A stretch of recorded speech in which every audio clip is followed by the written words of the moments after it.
साधना से शक्ति का अवतरण। शक्ति मनुष्य जीवन के प्रत्येक क्षेत्र में अपेक्षित है। छोटे छोटे दैनिक कार्यों से लेकर बड़े बड़े सार्वजनिक निर्माण के कार्य सभी व्यक्तिगत या सामूहिक शक्ति के माध्यम से ही पूरे होते हैं। खेत में काम करना है तो शक्ति चाहिए, वजन उठाना है तो शक्ति चाहिए, विद्यालय में अध्यापन के लिए, कचहरियों में वकालत के लिए, सेना में भर्ती होकर युद्ध करने के लिए या राजनीतिक सेवाओं के लिए भी शक्ति के बिना काम नहीं चलता।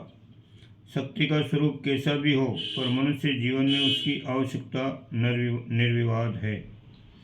सत्य और अहिंसा प्राणी जगत के दो आवश्यक सिद्धांत हैं, किंतु उनकी रक्षा भी शक्ति के बूते पर ही हो सकती है। शक्ति के बिना सिद्धांत अधूरा है, फिर वह कितना ही अहिंसक, सत्यशील एवं सुकोमल क्यों न हो। ऋषि आध्यात्मिक, धार्मिक एवं नैतिक जीवन का लोक शिक्षण करते थे। बड़े कोमल सिद्धांत थे उनके। आचरण और व्यवहार उनका ऐसा सीधा साधा और सरल था कि सामान्य श्रेणी का व्यक्ति उनकी आंतरिक पूर्णता का अनुमान भी नहीं कर सकता था। पर उनके जीवन में एक शाश्वत शक्ति कार्य किया करती थी। एक गजब की प्रेरणा प्रस्फुटित होती रहती थी। ऋषि उसके सहारे समय विचरण करते थे। जो उनके आदर्शों के विपरीत आचरण करता था, उन्हें उनकी शक्ति का सामना करना होता था। ऐसी घटनाएं असामान्य समझी जाती थीं और उन्हें देखकर प्राय सभी लोग उनकी शक्ति को शीश झुका देते थे। ऋषियों की डाली सदाचारी परंपराएं बेरोक टोक विकसित होती थीं। उनका सामना करने की किसी में भी शक्ति नहीं थी। दुष्प्रवृत्तियों के विरुद्ध निरंतर उत्कट संघर्ष, उनकी लगन, शौर्य, सहनशीलता, कर्मठता और अनवरत क्रियाशीलता को देखकर भी उनकी शक्ति का आभास होता है। वेद इस बात के साक्षी हैं। वेदों के वजन के कोई भी ग्रंथ इस सृष्टि में नहीं। उनमें जो ज्ञान विज्ञान भरा है वह ऋषियों का प्रचंड शक्ति का द्योतक है। सच कहें तो ऋषि शक्ति के मूर्तिमान स्वरूपी थे। ऋषियों के जीवन से ये भली बात स्पष्ट होता है कि शक्ति का आधार साधना है। चाहे वह भौतिक समृद्धि के लिए हो, चाहे आध्यात्मिक उन्नति के लिए शक्ति अपेक्षित हो तो साधना करनी ही पड़ेगी। धन जुटाने के लिए क्या कुछ नहीं करते। खेती करते हैं, हल चलाते हैं, नौकरी करते हैं, रोजगार करते हैं, व्यापार करते हैं, बची हुई कमाई बैंक में जमा करते हैं ताकि ब्याज आए। दूसरे व्यवसाय के लिए साधन जुटाना, दौड़ धूप, बेच खोच, लेन देन आदि न जाने कितना श्रम करना पड़ता है। ये क्या हुई? धन जुटाने की साधना। विद्यार्थी प्रतिदिन पैदल चलकर विद्यालय जाता है, फीस के पैसे देता है, मास्टरों की डांट सुनता है। जब घर वाले शेर तमाशे को गए होते हैं तब वो किताबों से जूझता रहता है, पाठ याद करता है। ये क्या हुआ? विद्या प्राप्त करने की साधना। ठीक है, बिना साधना की कोई भी तो लौकिक कामना पूर्ण नहीं होती। इन पंक्तियों में हमारा उद्देश्य आत्मिक जीवन से संबंधित साधना की वैज्ञानिक स्थिति का वर्णन करना है। हम ये बताना चाहेंगे कि आत्मकल्याण के लिए लौकिक सफलताओं से कहीं अधिक बड़ी और कड़ी साधना की जरूरत है। साधना की आग में फंसकर ही वह शक्ति आती है जिसके द्वारा मनुष्य अपने तथा सैकड़ों औरों का कल्याण कर सकने में समर्थ हो जाता है। साधना का क्षेत्र बहुत व्यापक, बड़ा विशाल है। अधिकांश उपनिषद इसी तत्व की व्याख्या में लिखे गए हैं। अनेक प्रकार के योगों का प्रादुर्भाव हुआ है। उनमें अनेक प्रकार की प्रतिक्रियाएं चलती हैं। उन सब का उद्देश्य केवल शक्तियों का विकसित करना ही होता है। आत्मशक्ति के विकास के लिए अनेक प्रकार की साधनाओं का वर्णन मिलता है। बाहरी कलेवर की दृष्टि से उनमें भिन्नता भले ही दिखाई देती हो, पर उनका दृष्टिकोण एक ही है और वह है पंचकोशों के विकास द्वारा आत्म साक्षात्कार का पथ प्रशस्त करना। 5 कोश जीवात्मा के 5 आवरण हैं, 5 साधन हैं जिनके सहारे लोक और परलोक की सुख और सुविधाएं अर्जित की जाती हैं। 5 कोशों का सुव्यवस्थित होना उसी प्रकार आवश्यक है जिस तरह रेलगाड़ी की सुविधाजनक यात्रा के लिए इंजन, दूसरा भाग, तीसरा भाग बनाने वाले साधन, चौथा ड्राइवर और 5वां रेल की पटरी आवश्यक है। इनमें से किसी एक के न होने से भी यात्रा में कठिनाई होगी।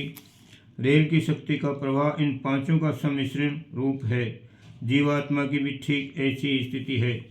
मनुष्य को विश्लेषण की दृष्टि से देखें तो वो 5 पदार्थों के सम्मिश्रण से बना हुआ कोई पुतला जैसा जान पड़ेगा। पहला स्थूल शरीर, दूसरा प्राण, तीसरा मन, चौथा शरीर की वैज्ञानिक स्थिति और पांचवा आनंद। ये जीवात्मा के 5 कोष कहे जाते हैं। ये पांचों पुर्जे से ही काम करते हों तो मनुष्य का जीवन ठीक प्रकार बीतेगा, ये आशा करनी चाहिए। इनमें से कोई भी अंग विकृत हुआ कि जीवन यात्रा कठिन पड़ जाएगी और शरीर धारण का लक्ष्य ही विपरीत पड़ जाएगा। शरीर दुर्बल हो तो बीमारियों, रोग और शोकों के प्रकोप चढ़ बैठेंगे। मनुष्य का धूर्त अंश बहुत पहले से दुर्बल व्यक्तियों को सताता रहा है। प्रकृति भी निर्बलों को ही सताती है। थोड़ी गर्मी तेज हुई कि वह असहनशील हुई, शीत का ताप प्रकोप बढ़ा कि जुकाम, खांसी आदि दौड़ पड़े। शारीरिक दुर्बलता की स्थिति में इंद्र के भोग भी सुख नहीं दे सकते। स्वादिष्ट भोजन तो क्या, साधारण आहार भी पचाना कठिन हो जाता है। न भोग और सांसारिक सुख, न सामाजिक प्रतिष्ठा। निर्बल शरीर वालों की तो सर्वत्र उपेक्षा और दुर्दशाई होती है। साधना का एक उद्देश्य है शारीरिक शक्ति को जागृत करना।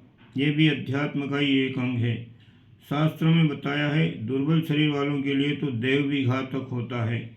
अतः आत्मकल्याण के प्रत्येक इच्छुक को पहली साधना शरीर को स्वस्थ बनाने की करनी चाहिए।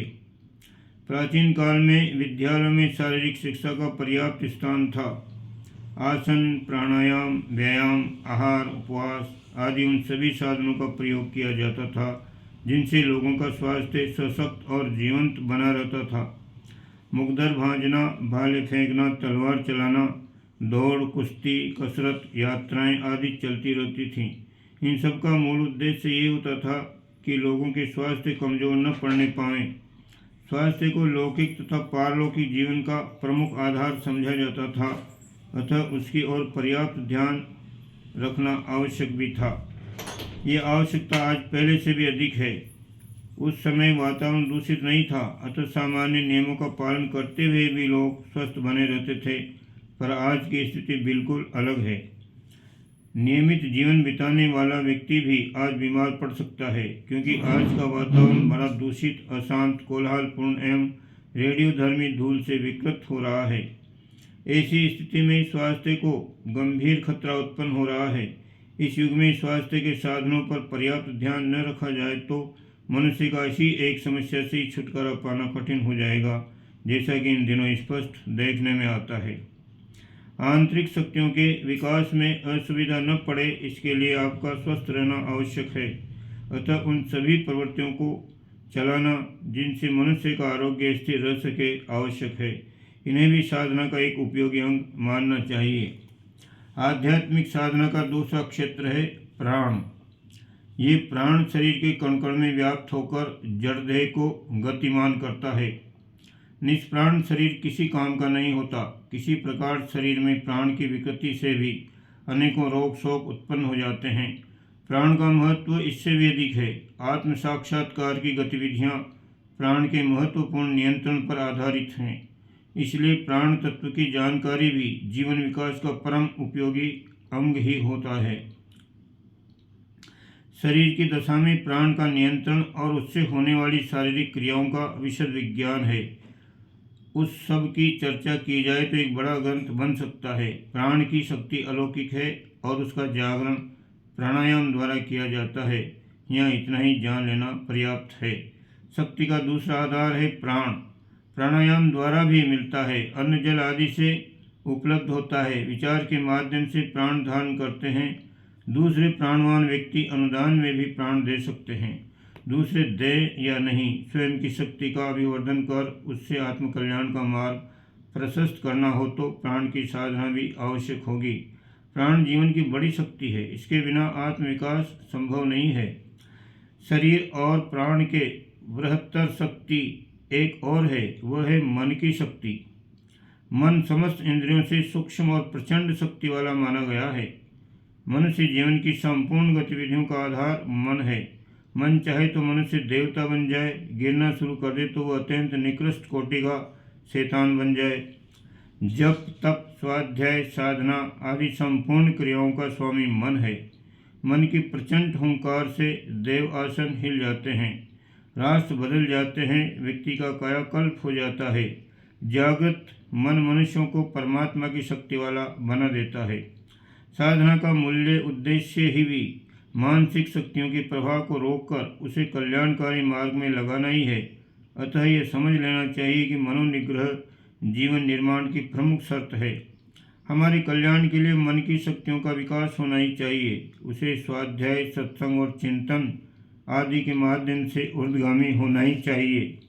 मन सुधर जाए तो जीवन सुधर जाए, मन बदल जाए तो जीवन की दिशा बदल जाए। शास्त्रों में तो यहाँ तक कहा है कि बंधन और मोक्ष का कारण ही मन है। इतनी बड़ी शक्ति को उपेक्षित कर आत्मकल्याण कहाँ संभव है।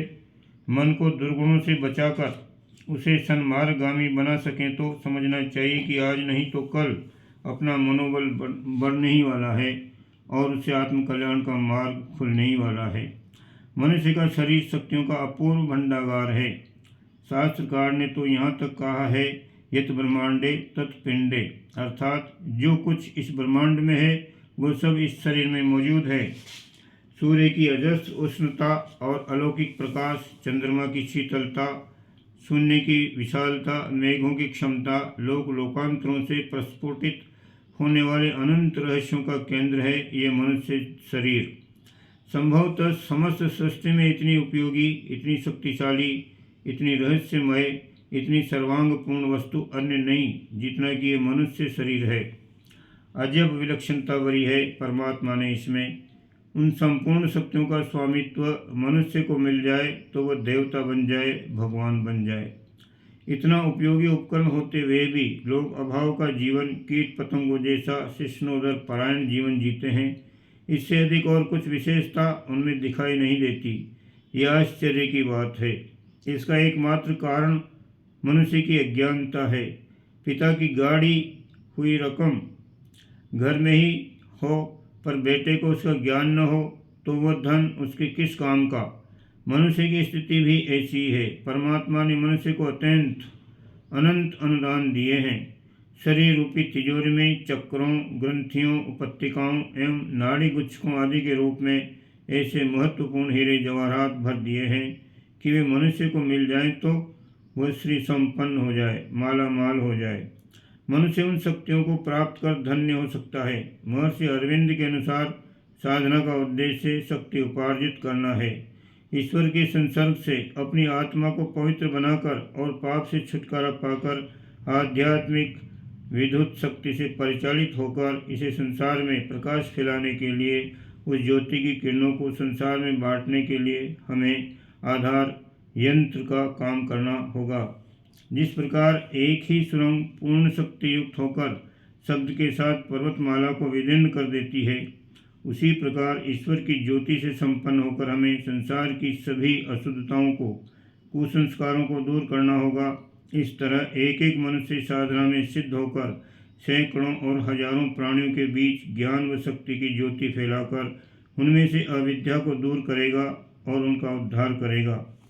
एक साधक की शक्ति के प्रकाश से हजारों जन धर्म में दीक्षित होंगे और सच्चिदानंद के आधार सागर में निमग्न होंगे।